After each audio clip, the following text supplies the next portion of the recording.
circumstances.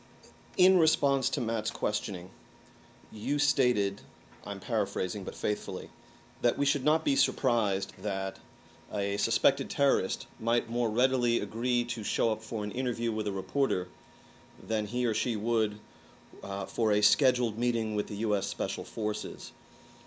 And respectfully, I submit to you that that is not properly framing the question, as no one would expect a terrorist to show up for a scheduled meeting with the U.S. Special Forces. The question being put to you, it seems to me, is why U.S. Special Forces couldn't have an unscheduled meeting with this individual in a period of time less than, as you put it, just a few years. Well, James, with all due respect, I would say there are reasons why individuals, including terrorists, meet with reporters to gain more attention for their issues or their agenda. That is entirely different from any operation to take these individuals into custody. And there are a range of factors taken into account. Where we are today is that this individual, with the support and leadership of the military, the Justice Department, a range of officials in the interagency, has been apprehended. And that is an important step forward in our view. So I guess the question, following your own logic, the next question to be propounded to you is, why didn't we pose as a reporter to capture him then?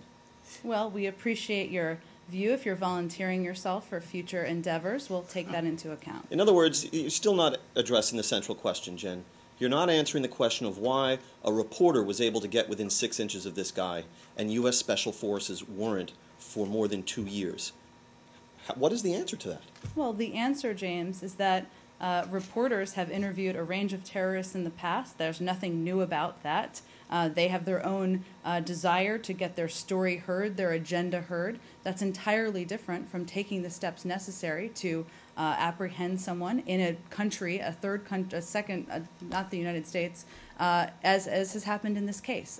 We did it as expeditiously as possible, took into account a range of factors, and where we are today is that the outcome was successful. Would you say that the most recent